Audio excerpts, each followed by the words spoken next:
Nós precisamos ser igual aos crentes bereanos, né?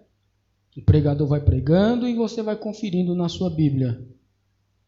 Porque nós estamos vivendo momentos também de crise da verdade. Não podemos ser iludidos por uma mensagem maquiada, né? Meus irmãos, nesta noite eu quero falar com os irmãos sobre o profeta Abacuque. Quero expor aqui os sentimentos deste homem de Deus e as lições que ele deixou para nós. Confesso aos irmãos que há 2 semanas eu estou pesquisando sobre a vida e obra e ministério de Abacuque e confesso que não cheguei nem na metade.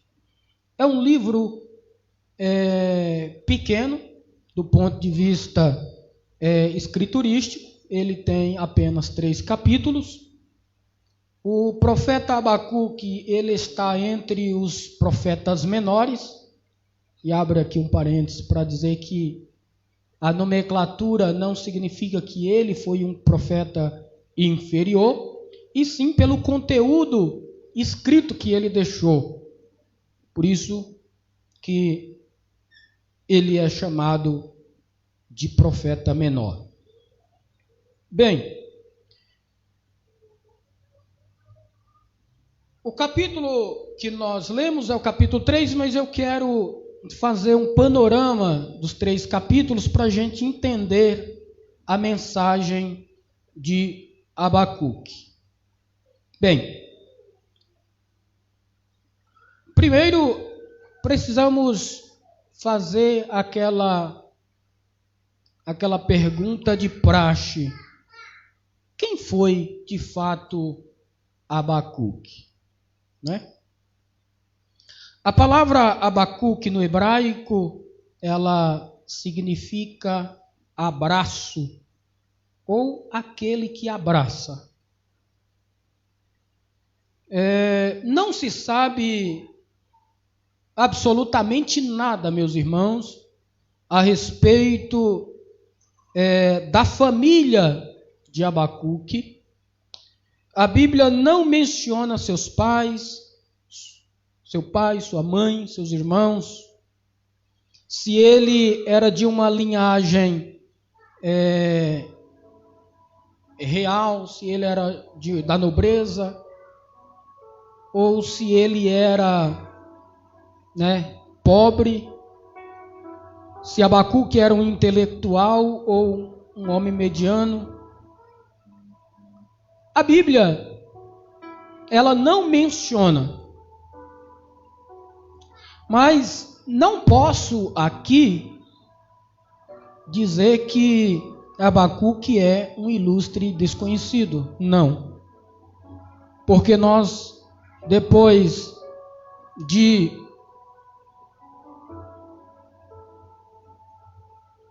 dois mil e 600 anos após a escrita desse livro, nós estamos falando a respeito da vida do profeta Abacuque. Alguns acreditam que o significado do seu nome, abraço, é pelo fato de Abacuque. Jerônimo, por exemplo, ele dizia que o fato do nome Abacuque significar abraço é que ele abraçou Deus, ele agarrou Deus para questioná-lo as mazelas que estavam ocorrendo no seu contexto. Já Martinho Lutero, ele vai numa outra linha, dizendo que abraço aqui para Abacuque significa abraço mesmo, como alguém abraça uma criança que está chorando. E isso é dado ao fato de que o povo de Abacuque, a sua nação, estava gemendo debaixo de uma sociedade corrompida, de violência, de pecados de toda a espécie. E Abacuque, ele vem como um amigo, ele vem, Alexandre, como um pai abraçar aquela nação oprimida e trazer ao peito e tomar para si as causas daquela nação. Algo que me chamou a atenção, se você estudar a vida de todos os profetas, há algo que se destaca em todo o ministério profético. Nós tínhamos duas classes de homens de Deus no Antigo Testamento. Nós tínhamos o sacerdote, que trazia a mensagem, que levava a mensagem do povo a Deus, e nós tínhamos a figura do profeta, que trazia a mensagem de Deus para o homem. Agora, isso aqui não cabe dentro do ministério do profeta Abacuque, porque Abacuque, ele difere de todos os outros profetas no que diz respeito à mensagem. Abacuque, ele não traz uma mensagem de Deus para o povo. Abacuque, ele faz o trabalho de um sacerdote. Ele é um intermediário de levar as mazelas do povo a Deus. Então, isso já começa a diferenciar o ministério do profeta Abacuque. Nós estamos vivendo momentos que nós estamos precisando de homens como Abacuque, que abraça a causa do seu irmão e toma como se fosse para si. Que não traz julgamento de Deus para o homem, mas em contrapartida leva as mazelas do homem a Deus. Eu não sei se essa mensagem nessa noite vai fazer você chorar ou você sorrir. Eu só pediria a sua atenção para, dentre alguns minutos, nós conversarmos a respeito de um tema que se faz apropriado para os dias de hoje. E nesta noite eu quero falar com os irmãos sobre o tema: as 4 atitudes do crente no meio da crise.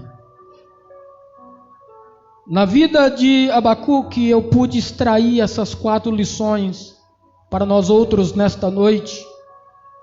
Haja vista, estamos vivendo uma crise, e não simplesmente uma crise de saúde pública, não. Nós estamos vivendo uma crise em todos os aspectos da nossa sociedade. E quando nós olhamos para o cenário que Abacuque descreve, parece que Abacuque está mostrando uma radiografia dos nossos dias.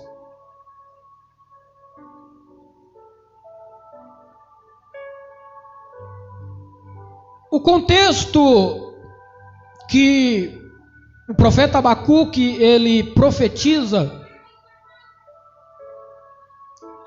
ele surge no cenário histórico de Israel,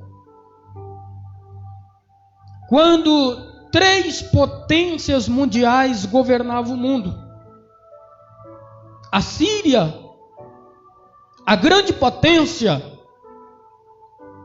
A história diz, meus irmãos, que os assírios conquistavam as nações levava os seus prisioneiros, furava os seus olhos. E alguns historiadores afirmam que na Síria haviam monumentos feitos com crânios humanos, dada a violência dos assírios. Era uma potência mundial. Nós tínhamos uma segunda potência, que era o Egito. E nós temos os babilônios, essa potência que estava em ascensão.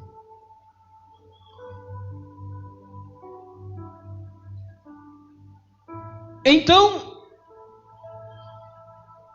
Abacuque, ele vai profetizar no finalzinho do reino do sul, Judá, com capital em Jerusalém. Abacuque, ele foi um profeta contemporâneo, tanto do profeta Jeremias, quanto do rei Josias. Porque anteriormente, antes do profeta Abacuque começar a descrever o cenário que ele está pondo diante dos nossos olhos, alguns historiadores afirmam que, pelo fato de Abacuque citar no final do seu livro, no versículo 19, do capítulo 3, dizendo: para o cantor mor sobre os meus instrumentos de música, alguns historiadores tendem a afirmar que Abacuque foi um levita. E na reforma espiritual, no reavivamento do rei Josias, Abacuque foi um dos homens que auxiliou o rei Josias a trazer de volta o culto, a adoração ao Deus verdadeiro, a trazer a palavra que estava perdida dentro do templo, como está lá no livro das 2 Crônicas.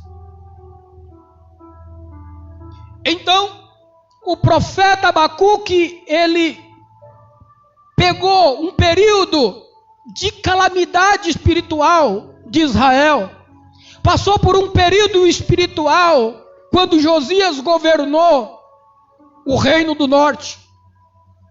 Morrendo o rei Josias, ascende o trono o rei Joaquim, seu filho. E nesse momento, a nação de Israel começa a ser uma gangorra espiritual. Ora adorava Deus, ora adorava Deus pagãos. E a imoralidade, a corrupção, a podridão do pecado generalizou nesta nação.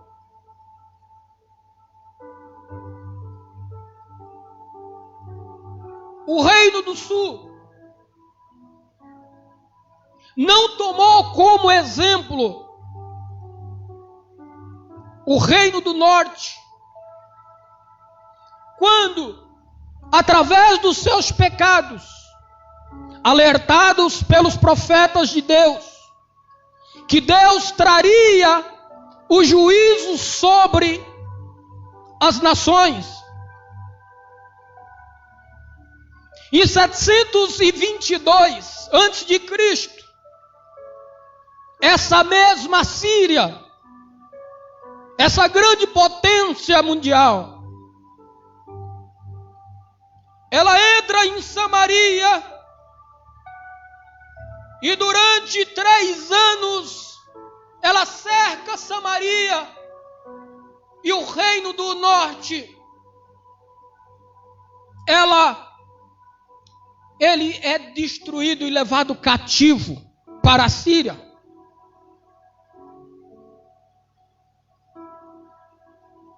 O reino do norte, ele dura um período de 209 anos.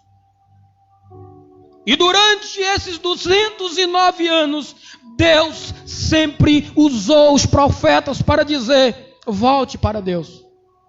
Porque Deus vai trazer juízo. Deus vai levantar uma nação para vos escravizar.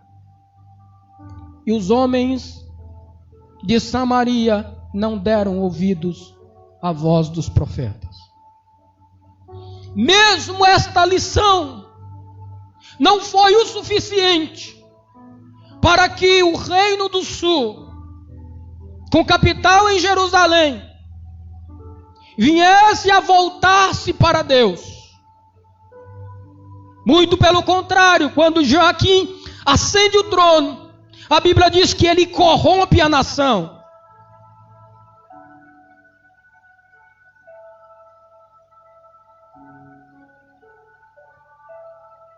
Então o Reino do Sul, ele começa, como eu disse anteriormente, uma oscilação espiritual.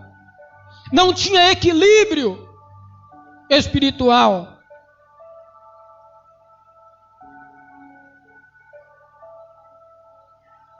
Não foi. A queda do Reino do Norte não foi o suficiente. As reformas de Josias em 621 a.C. não foi o suficiente.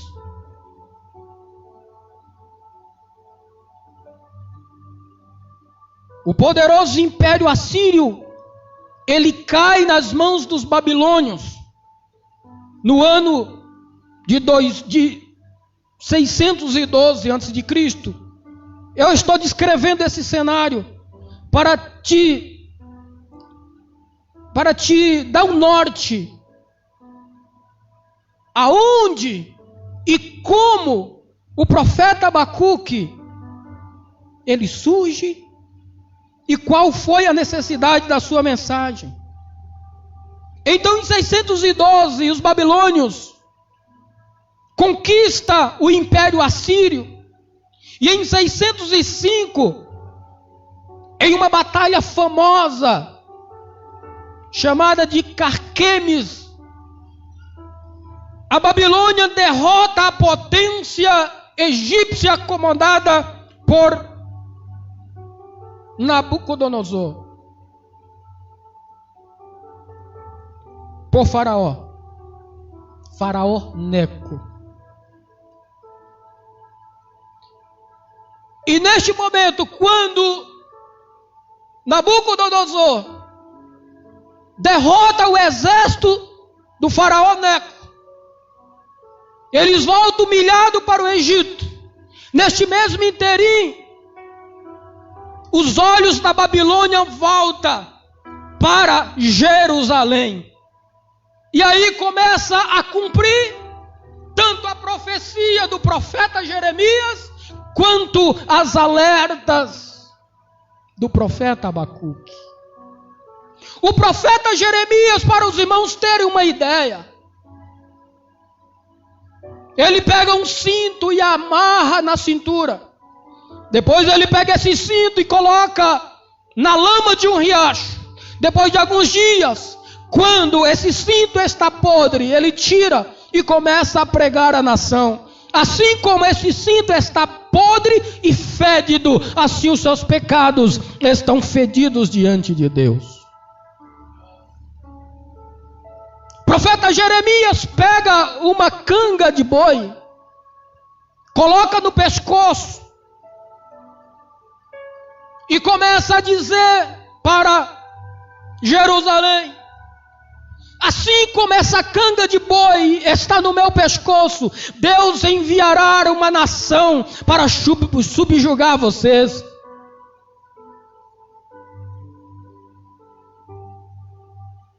E é nesse interim, meus irmãos, que surgem os falsos profetas.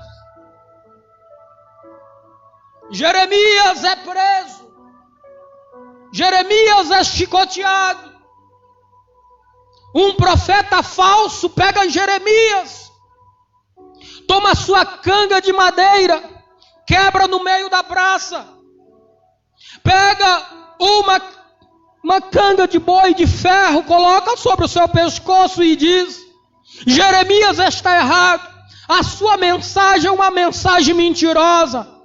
Assim como essa canga foi quebrada no meio da praça, Deus esmiuçará os nossos inimigos. Em todo tempo houve aqueles que não acreditaram e deturparam a verdade.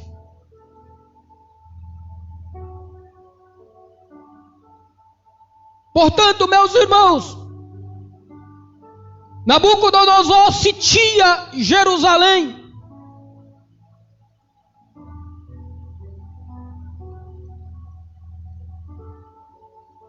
Em 605, ele sitia Jerusalém. O profeta vai dizer que felizes foram aqueles que morreram pela espada, porque durante esse ciclo de Jerusalém, as pessoas comiam carnes humanas, porque a fome era tremenda.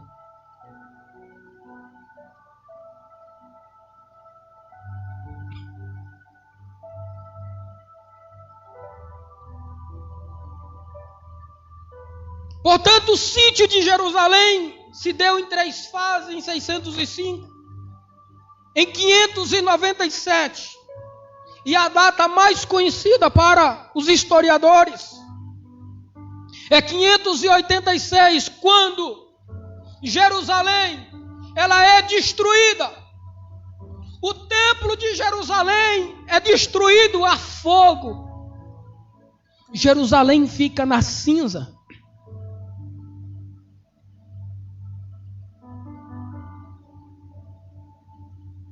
Agora, meus irmãos, aquilo que para Israel era o centro da adoração, porque Israel tinha um pensamento, uma teologia deturpada, que alguns teólogos chamam de teologia nacionalista, que era o pensamento de que Deus escolheu Jerusalém como centro da adoração. Lá estava o suntuoso templo construído por Salomão. Portanto, na mente dos judeus, Deus estava sentado dentro do trono, e a qualquer momento, independentemente das circunstâncias, Deus se levantaria e defenderia o seu povo. Esse era o pensamento equivocado da nação de Israel. Mas Deus não compactua com o erro. Deus escolhe, mas não compactua durante a sua trajetória com seus erros. Deus sempre cria situações para nos trazer de volta ao caminho da verdade.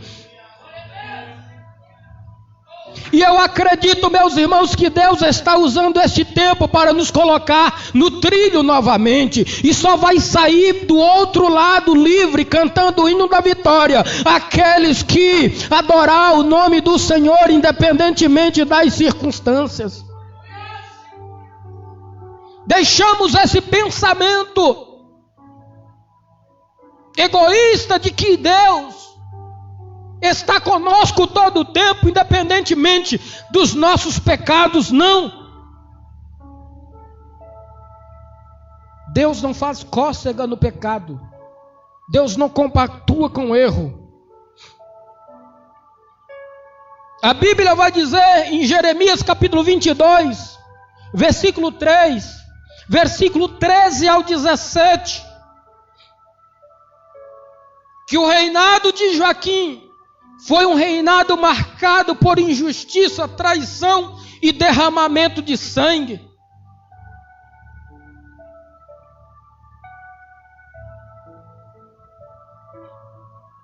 E é nesse momento que Abacuque começa a questionar.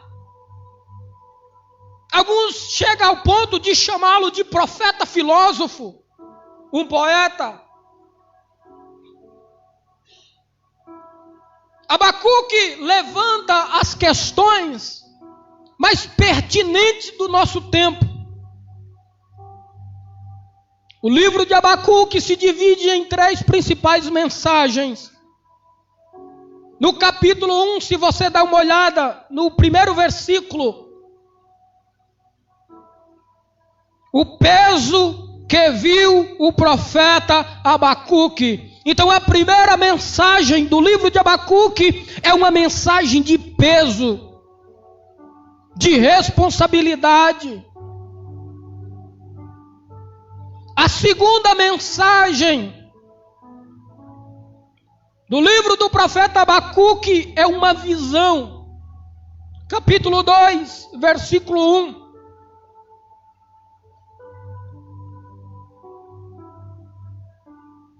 Sobre a minha guarda estarei, e sobre a fortaleza me apresentarei, e vigiarei para ver que fala comigo, e o que eu responderei, quando eu for arguido. Então aqui, o profeta recebe uma revelação de Deus. E a terceira parte do livro é uma música, é um cântico de adoração, era um louvor que cantava-se nos cultos no templo. É todo o capítulo de número 3. O profeta Abacuque, no capítulo 1, no versículo do 1 ao 4,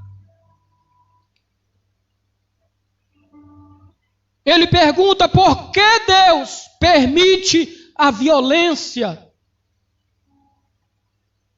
No capítulo 1, versículo 5 ao 11, o profeta diz: Deus desperta os caldeus para castigar Judá. No capítulo 1, versículo 12, e capítulo 2, e versículo 1, ele diz: por que os ímpios punirá os retos?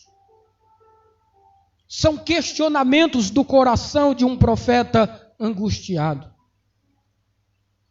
Os retos vivem pela fé e pela esperança em Deus. Capítulo 2, versículo 2 ao 4.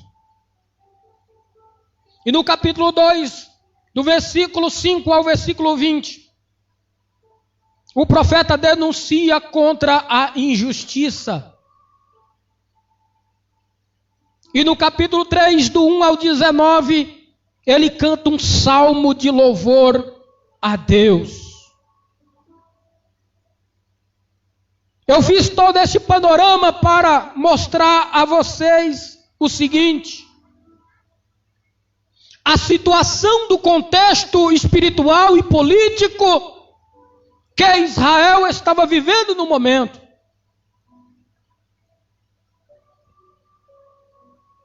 O versículo 2 do capítulo 1 diz assim: até quando, Senhor, clamarei eu, e tu não me escutarás? Gritarei violência, e não salvarás.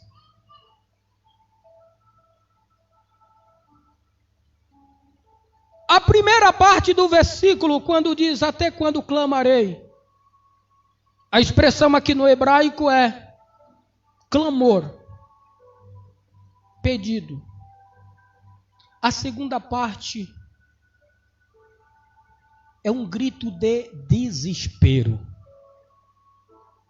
Porque a palavra violência aqui no original, no hebraico, é Hamas. Os irmãos já ouviram essa palavra na mídia. Quando o profeta está gritando a Deus, Hamas, o profeta está dizendo à nossa sociedade: estão com as mãos sujas de sangue. O inocente é morto de forma violenta. O pobre é levado aos tribunais e não tem vez. O juiz é comprado, a sentença, ela é violentamente deturpada. Ninguém mais adora a Deus. O pecado tomou conta.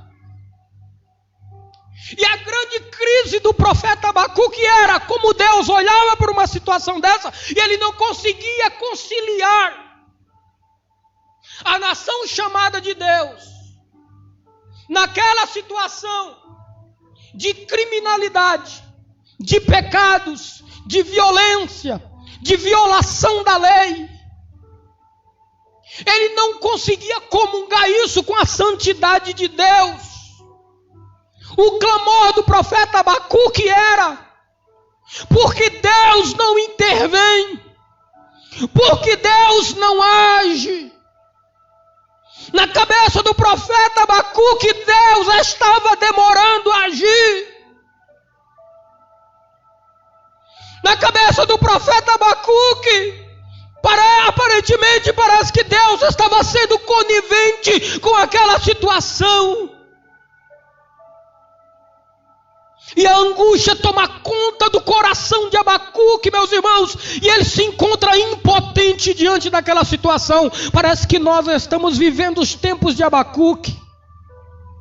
Parece que aquele que pratica o mal, parece que aquele que rouba, parece que aquele que violenta, parece que os criminosos é que levam vantagens. Nós olhamos para a nossa mídia, nós olhamos para a nossa política, nós olhamos para a liderança política brasileira, metida nos mais tenebrosos poços de lamaçal de corrupção, desvios e mais desvios de bilhões e bilhões de reais. O pobre sendo massacrado e morrendo de fome, sem ter água potável, sem ter direito à segurança, sem ter acesso ao tratamento médico, sem ter direito até mesmo de ir e vir. E como se não bastasse nos nossos dias, até o cerceamento do nosso direito de culto, até mesmo nosso direito de expressão, nosso direito de pensamento, nosso direito de liberdade estão sendo ameaçados. E parece que Deus está em um lugar escondido, em um lugar do canto do universo, distante de nós. E parece que aqueles que são corruptos, eles levam vantagens. Não são punidos, não ficam presos. E alguns até dizem que o crime compensa. Assim estava a cabeça do profeta Abacuque naquela crise. Só que no capítulo 2, no meio daquela crise, Deus traz uma revelação ao profeta Abacuque dizendo: então o Senhor me disse, escreve a visão e torna-a bem legível sobre as tábuas, para que a possa ler quem passa correndo. O que é que o profeta está dizendo aqui? Ele questiona, ele pergunta. Escute aqui, meus irmãos, o silêncio de Deus. O silêncio de Deus é o maior método de resolução de problemas. No momento que Deus se cala, é que Ele está trabalhando. Aleluia, não existe nada fora do seu controle. A história está na mão de Deus. O controle das nações estão na mão de Deus.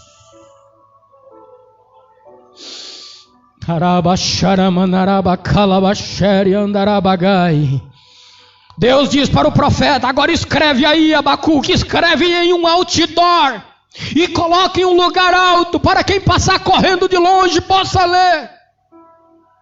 Porque a visão é ainda para o tempo determinado, e está ao final falará, e não mentirá. Se tardar, espera-o, porque certamente virá e não tardará. Deus não chega adiantado, Deus não atrasa, Ele chega no momento certo. Eis que a sua alma se incha, não é reta nele, mas o justo pela fé viverá. Porque a terra se encherá do conhecimento da glória do Senhor, como as águas cobrem o mar. E no meio daquela crise, Deus diz ao profeta Abacuque: eu estou preparando uma nação para punir Israel. Agora o profeta entra em parafuso, porque ele está diante de uma sociedade pecadora.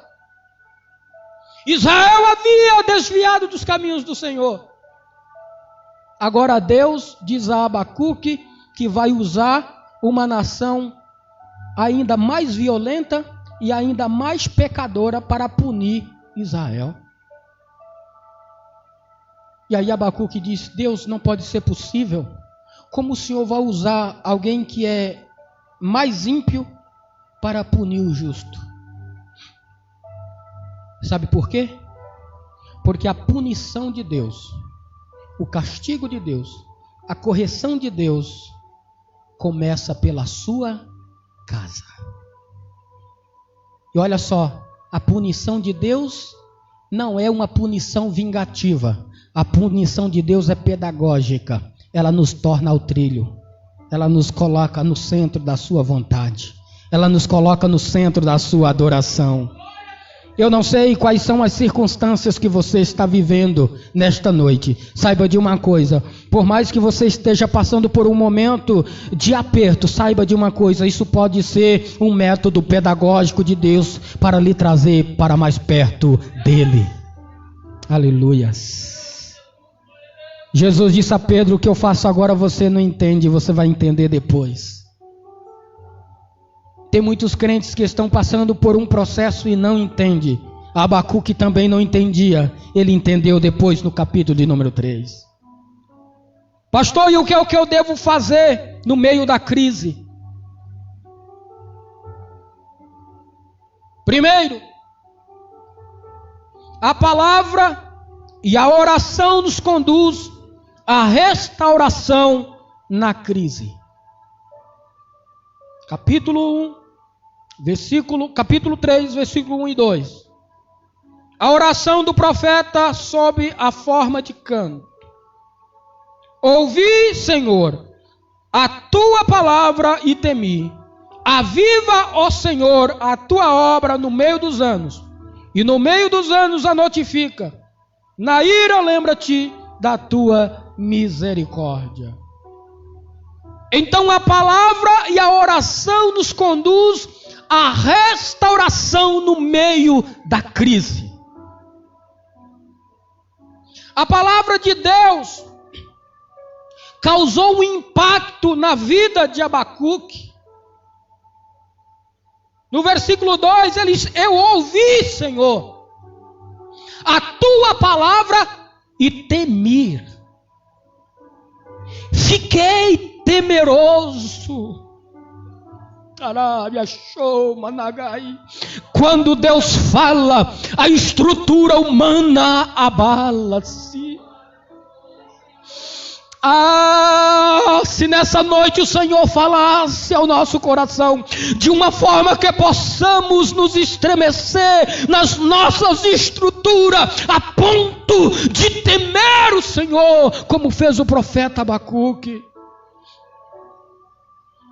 A revelação de Deus transformou o Abacuque questionador no Abacuque adorador.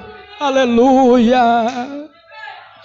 No capítulo 1, no versículo 2, Abacuque questiona: até quando, Senhor? No versículo 2 do capítulo 10, ele diz: eu ouvi a tua palavra e temi. Aviva, ó Senhor, a sua obra.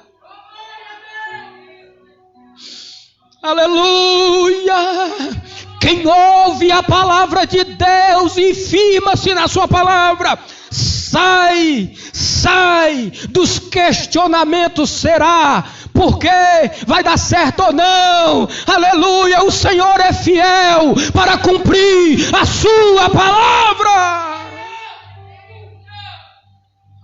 Deixa de questionar e adore.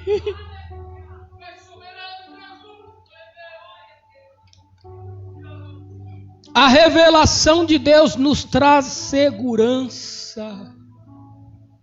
Quando Abacuque ouviu a revelação de Deus, que Deus estaria trazendo punição tanto a Israel quanto a Babilônia, ele adorou a Deus.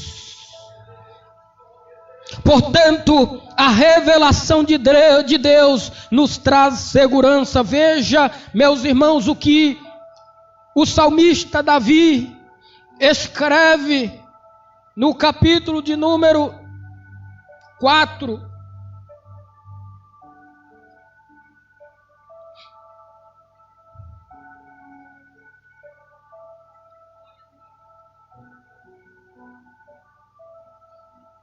Versículo 8.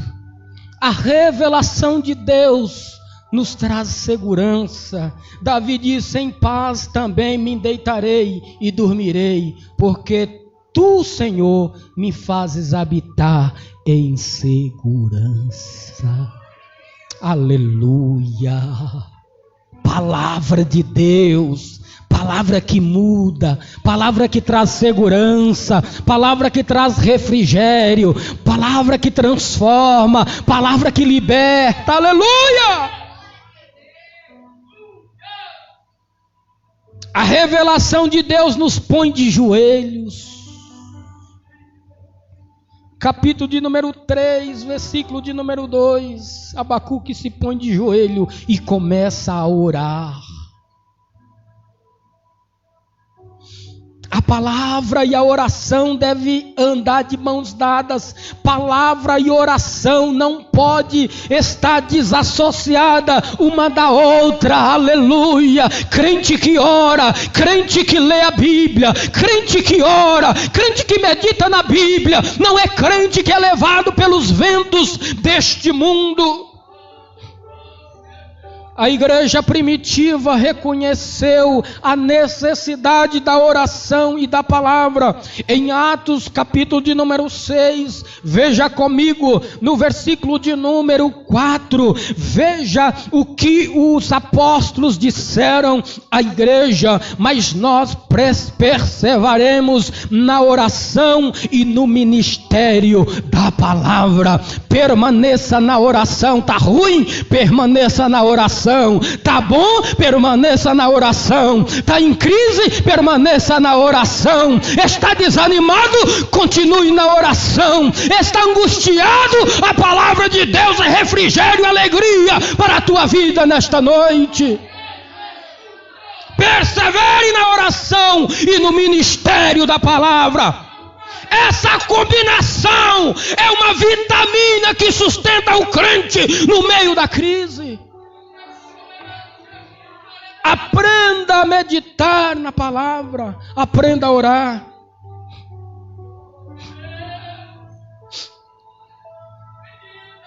A revelação e a oração provoca avivamento. Eu não posso admitir avivamento sem oração, Alexandre. Não posso admitir oração, não posso admitir avivamento que não venha da palavra de Deus. Todos os avivamentos que não vieram da palavra de Deus foram simplesmente fogo de palha. Aviva, Senhor, a sua obra. Quem vive em oração, quem vive meditando na palavra de Deus, sente a necessidade do avivamento.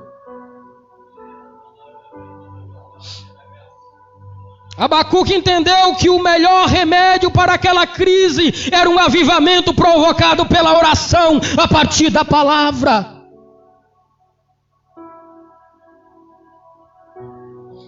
O remédio para a nossa nação que está em crise é oração, palavra e avivamento.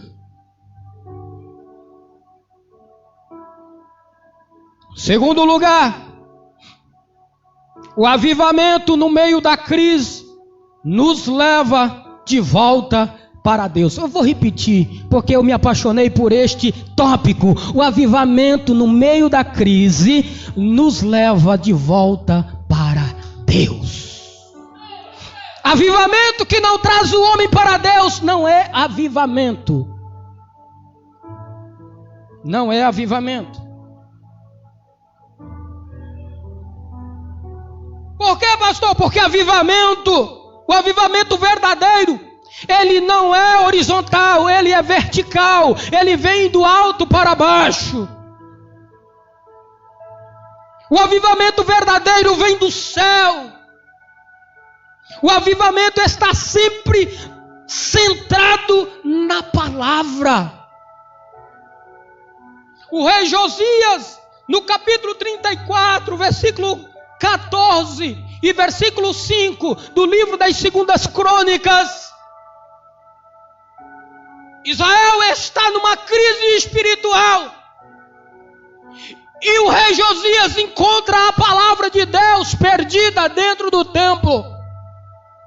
Ele começa a restaurar a adoração, traz a palavra para o centro. E foi o maior período de avivamento na nação de Israel, provocada pela palavra. O avivamento sempre leva a igreja à oração, à santidade e ao trabalho. Avivamento que não traz santidade. Avivamento que não leva o crente ao serviço da pregação do evangelho, do discipulado, da pregação para o vizinho, para o familiar, para o colega de trabalho, não é avivamento, porque toda a história, eu desafio a vocês a estudar todos os avivamentos mundiais. Todos os avivamentos mundiais tiveram impacto no coração da igreja e tiveram eco na sociedade. Avivamento verdadeiro, ele sai de dentro para fora. Ele contamina, ele contagia as pessoas ao nosso redor. O avivamento deve ser um anseio da igreja em todos os tempos. O profeta disse no meio dos anos. Por que o profeta disse no meio dos anos? No meio, lugar de decisão. Ou você é morno ou você é frio. O avivamento é uma obra de Deus e não dos homens. Avivamento não é emoção. Avivamento não é pulo. Avivamento é provocado por Deus. Não parte do homem, é Deus que provoca o avivamento quando o homem abre o coração para o avivamento de Deus descer sobre a sua vida. O avivamento não é agendado pela igreja, o avivamento não é promovido pela igreja, o avivamento é provocado pela pessoa do Espírito Santo. João capítulo 3, versículo 8, a Bíblia diz: o Espírito, o vento, assopra aonde quer. E nesta noite eu acredito que é vontade do Espírito Santo soprar sobre a nossa vida nesta noite. Eu te dou um minuto para deixar que este vento do Espírito comece a soprar a sua vida. E nesta noite você comece a falar em línguas estranhas outra vez. Oh, profetiza sobre estes ossos secos. Oh, vento do Espírito, vem dos quatro cantos, aleluia, e sopra sobre estes ossos, para que eles vivam. Nesta noite receba, em nome de Jesus, um avivamento, partindo do Espírito Santo, provocado por esta palavra nesta noite. Abre o teu coração e deixa o Espírito de Deus mudar a sua vida para melhor. Oh, deixa o Espírito soprar, porque Ele sopra onde quer. Oh, está em crise, o Espírito sopra. Está ruim, o Espírito sopra. O avivamento é a expressão da vontade de Deus e a vital necessidade da igreja. Vou repetir: o avivamento é a expressão da vontade de Deus e a vital necessidade da igreja. O avivamento é uma necessidade. Aleluia, aleluia. O Senhor, alaia, show, manaragai. Eu acredito num avivamento. Aleluia. Eu acredito na minha geração. Eu acredito, aleluia, nos meus companheiros. Eu acredito nos meus obreiros. Eu acredito que Deus, a partir de hoje, tomarão homens nesse púlpito. Quando abrir a boca, labareda de fogo, consumirão demônios, enfermidades. Nesta noite, receba em nome de Jesus, pelo poder desta palavra, um avivamento vindo de Deus, pela vontade de Deus, como diz o profeta Isaías, no capítulo de número 44, versículo 3, quando o profeta diz: porque derramarei a água sobre o sedento e rios sobre terra seca, e derramarei o meu espírito sobre a tua posteridade e a minha bênção sobre os teus descendentes. Esta é a visão de Deus para a igreja: um avivamento para a nossa geração e um avivamento para a nossa posteridade. Deus está derramando água sobre o sedento, Deus está derramando água sobre o deserto. Nesta noite, sinta rios de água viva fluindo do seu interior. Nesta noite, águas que jorras do trono de Deus para o teu coração, em nome de Jesus. Oh, anagashara manarabakala bashari anarabagai. Oh,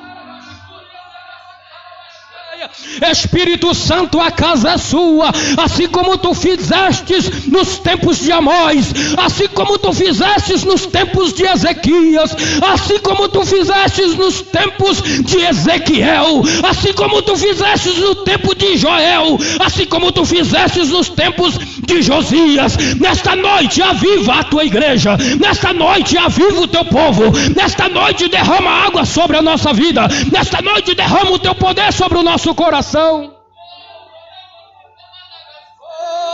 Oh, Espírito de Deus, eu sinto o soar das águas descendo sobre nós nesta noite.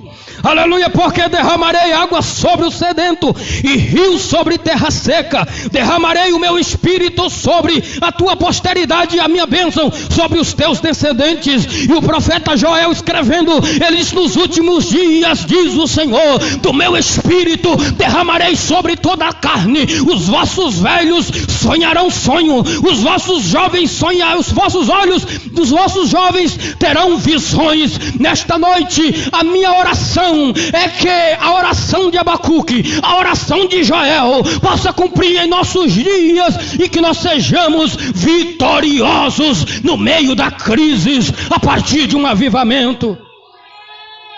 Aleluia!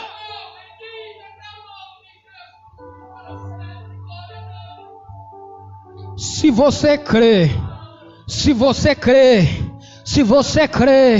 que o Espírito Santo está em nosso meio, Ele pode te dar variedades de línguas nesta noite. Se você crê que Ele está em nosso meio, Ele pode te dar dom de profecia. Se você crê, Ele pode renovar esta vida seca em um manancial no meio do deserto. Aleluia!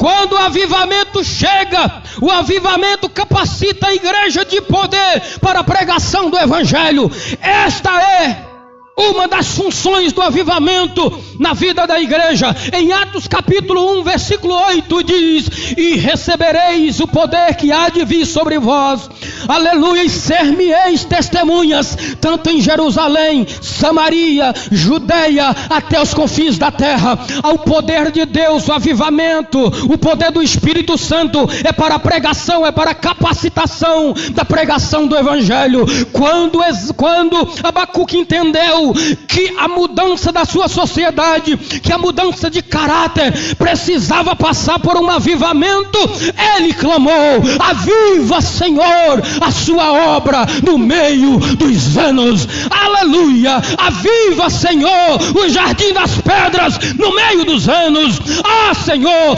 estamos no meio do ano de 2020, nós estamos no meio de uma crise. Eu oro nesta noite a oração de Abacuque: aviva São Paulo, aviva o Brasil, aviva a Assembleia de Deus no Novo Tempo, aviva os ministérios no Brasil, aviva os pregadores, aviva os missionários. Ah, Senhor, aviva a nossa nação, aviva a nossa vida, em nome de Jesus. Oh, aleluia! Não morreremos nesta crise, não morreremos nessa crise, sairemos dessa crise mais fortes, aleluia, mais fortes, mais fortes, mais fortes, mais fortes no Senhor. Avivamento.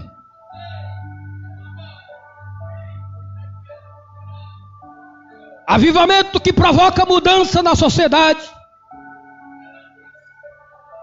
No século XVIII, o avivamento na Inglaterra tirou a igreja das cinzas do desânimo para o estupendo crescimento. Multidões se acotovelavam nos meios das praças para ouvir os grandes pregadores. Nos Estados Unidos, cerca de 2 milhões de pessoas se converteram a Cristo no avivamento que varreu este país nos meados do ano de 1857 a 1859. O avivamento do país de Gales em 1904. Em apenas 6 meses, cerca de 100 mil pessoas se converteram-se ao Evangelho e foram agregados às igrejas daquela região. Na Coreia do Sul, ainda hoje, os ventos do avivamento estão soprando lá. Aleluia! Na Coreia do Sul tem culto de manhã, tem culto 10 horas, tem culto à tarde, tem culto à noite. Aleluia! É a maior potência evangelizadora do mundo na Coreia do Sul. Sabe por quê? Porque eles entenderam que a oração aliada à palavra de Deus é a ferramenta para o avivamento. Aleluia! Aleluia! Oh, glória a Deus! A minha oração é que o Senhor faça no Brasil como fez na Inglaterra, que o Senhor faça no Brasil como fez na Escócia, que o Senhor faça no Brasil como fez nos Estados Unidos, como fez nos países de Gales, como fez na Coreia do Sul. A minha oração é que o Espírito Santo derrame sobre a vossa nação um avivamento da pregação do Evangelho e mudança de caráter.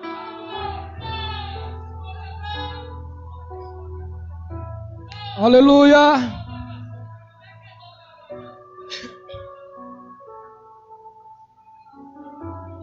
Os efeitos de Deus no passado, ou os feitos de Deus no passado, nos ajuda a enfrentar as crises. O movimento de Deus na história, aquilo que Ele fez na história, é uma garantia que Ele está presente e faz ainda em nosso meio. Capítulo 3, versículo 3 ao 15. A história é o palco da revelação de Deus. Abacuque faz uma viagem na história. Abacuque relembra quando o povo saiu do Egito, as maravilhas que Deus operou no Monte Sinai. E no versículo 3 ao versículo 5, ele mostra ali a manifestação da glória de Deus. Abacuque está trazendo a memória do contexto dos acontecimentos do Êxodo ao Sinai. O poder de Deus é demonstrado. Versículos 6 e 7, aqui o profeta Abacuque destaca 2 pontos importantes. O poder que faz estremecer a terra. 2, o poder que faz sacudir as nações. O mesmo poder que coloca é o mesmo poder que tira. Ele vem para libertar seu povo. Versículo 12 ao versículo 15. Aqui era a garantia de que a nação não seria destruída. Ele vem para trazer juízo tanto aos ímpios.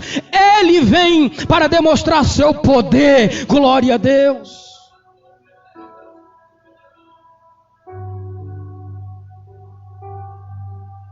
Versículo 16, uma manifestação gloriosa. Quando o profeta tem uma visão de Deus, ele fica estarrecido. Ninguém pode, meus irmãos, ser o mesmo depois que você tem uma revelação de Deus. Moisés se caiu diante de uma sarça. João na ilha de Pátimo se jogou no chão. Paulo caiu sobre terra. Aleluia. Uma confiança inabalável. Versículo 17 e 18. O povo de Judá, meus irmãos, dependia da lavoura, dependia da plantação, dependia dos recursos financeiros vindo do plantio e dos rebanhos. Agora o profeta, no meio daquela crise, vendo que não tinha mais gado, não tinha mais ovelha, não tinha mais fruto da lavoura, ele abre a boca no meio da crise.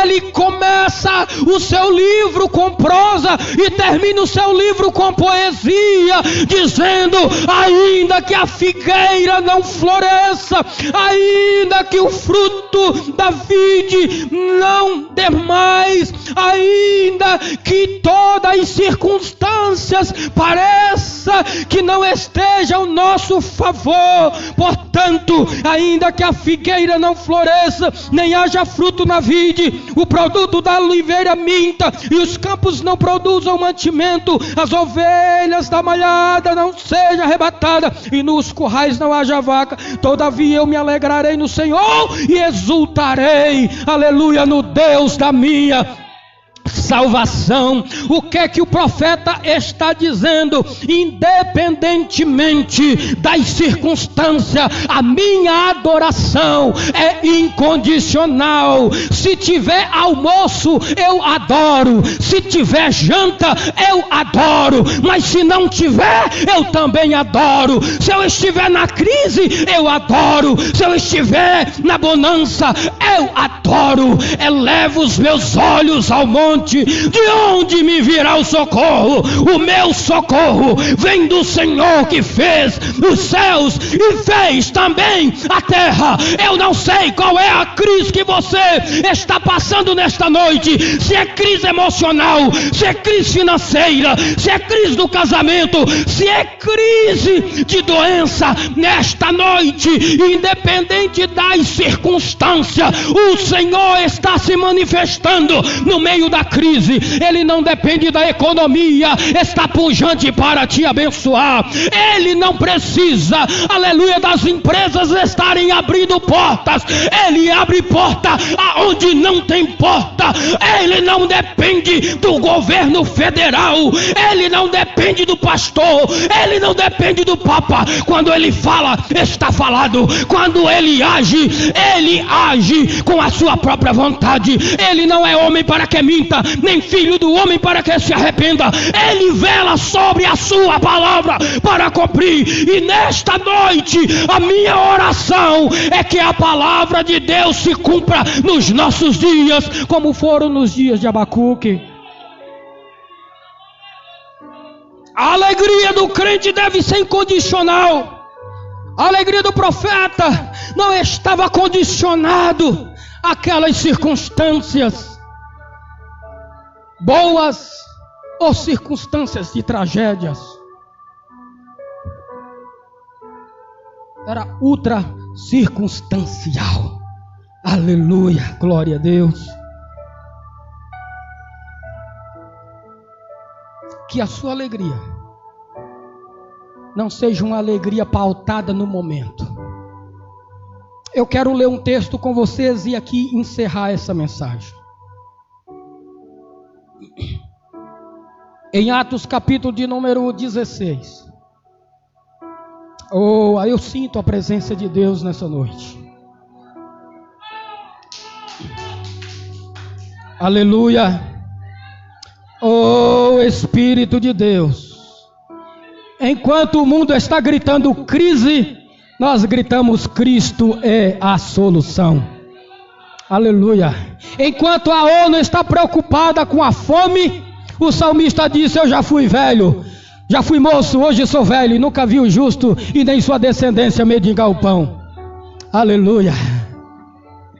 Atos capítulo de número 5, versículo 25 ao 40, veja o que disse a palavra de Deus.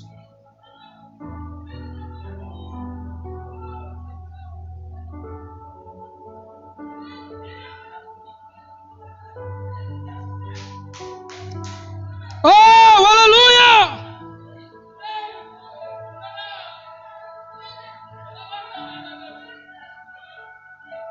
Renova, Jesus, nessa noite, a casa é sua. Jesus batiza com o Espírito Santo aqueles que não foram batizados ainda. Jesus não deixa que este momento de crise, que este momento de convulsão social, onde muitas pessoas estão em casa deprimidas, muitas pessoas estão em casa em depressão, muitas pessoas ansiosas e muitas, Senhor, até pensando em tirar a própria vida, meu Senhor, nesta noite, aleluia, através deste culto online, entra neste lar agora, meu Senhor, e quebra todas as correntes do mal, destrua todo pensamento diabólico.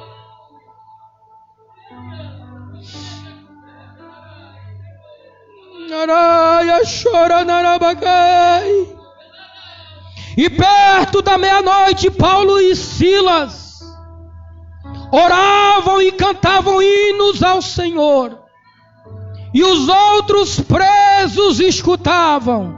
E de repente, e talvez o de repente de Deus pode ser hoje na sua vida, e de repente sobreveio um tão grande terremoto que os alicerces do cárcere se moveram, e logo se abriram todas as portas e foram soltos as prisões de todos. Não foi só de Paulo, não foi só de Silas, foram a prisão de todos. Quando Deus se manifesta, Ele liberta, Ele tira as cadeias, Ele quebra os aguilhões, e acordando o carcereiro e vendo abertas as portas da prisão, tirou a espada e quis se matar, cuidando que os presos já tinham fugido. Mas Paulo clamou com grande voz, dizendo: não te faças nenhum mal, que todos aqui estamos. E pedindo luz, saltou dentro, e todo trêmulo se prostrou diante de Paulo e Silas, e tirando-os para fora, disse: senhores, que é necessário que eu faça para ser salvo? E Paulo responde a ele: crê no Senhor e será salvo, tu e a tua casa. Aleluia. Estava Paulo preso, acorrentado numa masmorra com Silas, mas no meio da crise, no meio daquela noite escura, no meio daquela cadeia fétida e fria, Paulo e Silas não murmuraram, Paulo e Silas não reclamaram. A Bíblia diz que eles começaram a cantar um hino de louvor a Deus, assim como Abacuque no último capítulo, ele começa a louvar, ele começa a cantar a Deus. Se está ruim, adora o nome do Senhor. Aleluia, aleluia. Vamos ficar de pé, meus irmãos, e vamos adorar a Deus. Vamos louvar o seu nome. E nesta noite eu quero que o Espírito Santo de Deus comece a agir sobre a sua vida de forma extraordinária.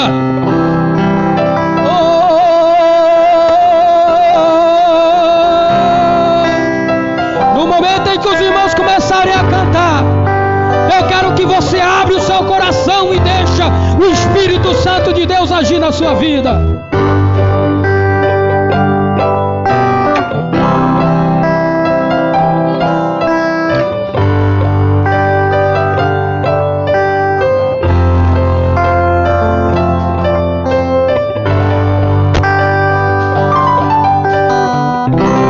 Mesmo que não haja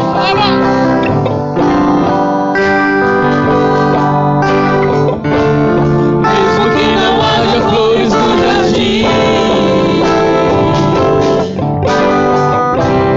até mesmo que a figueira não floresça, nem chuva na terra, nem a erva cresça, há um Deus do céu olhando para mim. Eu não posso ficar calado, estando feliz ou mesmo atribulado, ainda louvarei o nome mesmo assim. Eu louvarei ao Senhor na alegria ou na dor, cantarei. Ele é o meu Salvador, Ele é o meu Senhor, Ele é Rei. Eu louvarei ao Senhor na alegria ou na dor, cantarei. Ele é o meu Salvador, Ele é o meu Senhor, Ele é Rei.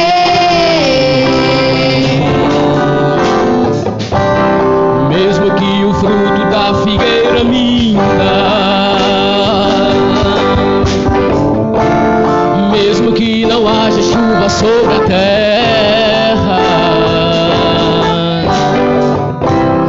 mesmo que não haja ovelhas no curral, mesmo que na terra sobrevenha o mal, eu louvarei a Ele na paz ou na guerra.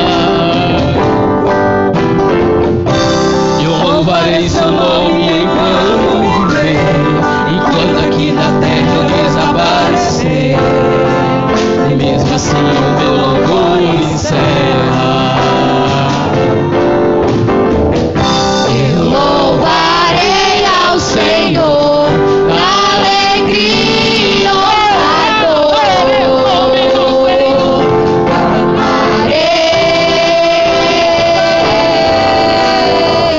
Ele é o meu Salvador, Ele é o meu Senhor,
comigo, Ele é Rei.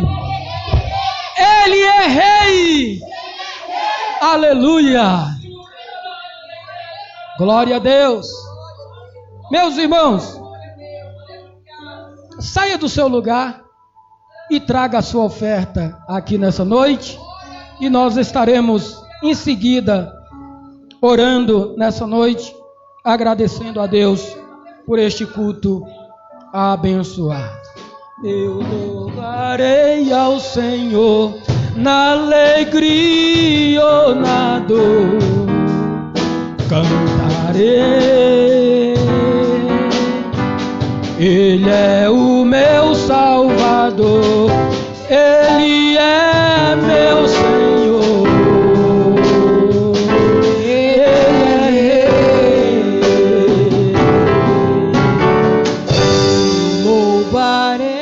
Senhor, na alegria ou na dor, cantarei.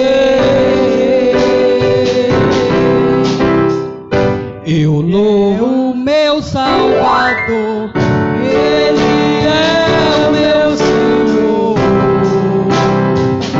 Ele é Rei.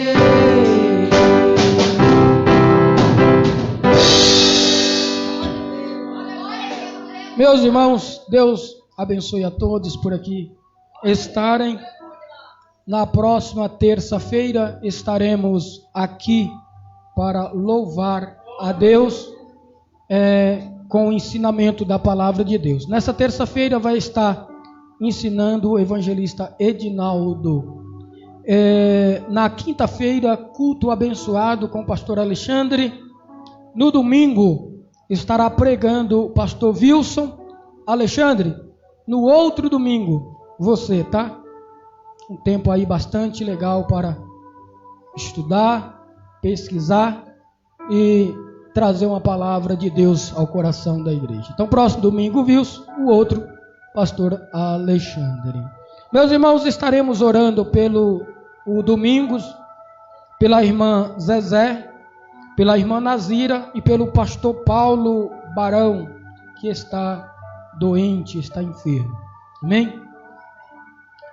Soberano Deus e eterno Pai, Deus bendito e santo, nesta noite, Senhor, queremos te agradecer pela sua palavra pregada nesta noite. Meu Senhor, eu quero te agradecer pelos louvores. Neste momento eu te apresento, meu Senhor, os pedidos de oração nesta noite, meu Deus. O Domingos, meu Deus, entra naquela vida, transforma, meu Senhor. Te apresento a irmã Zezé, se eu não sei a situação. Quero te apresentar, Senhor, a irmã Nazira, o pastor Paulo, meu Senhor, que está enfermo. Tu és o Deus Todo-Poderoso. Quero te apresentar a irmã Lucilene. Quero te apresentar o irmão Toninho. Quero te apresentar todos os pedidos de oração online. Em nome de Jesus, eu apresento a todos nesta noite, em nome de Jesus. Que a graça do nosso Senhor e Salvador Jesus Cristo, o grande amor de Deus, as doces consolações do Espírito Santo, esteja com todos, desde agora e para todos sempre. Todos digam amém.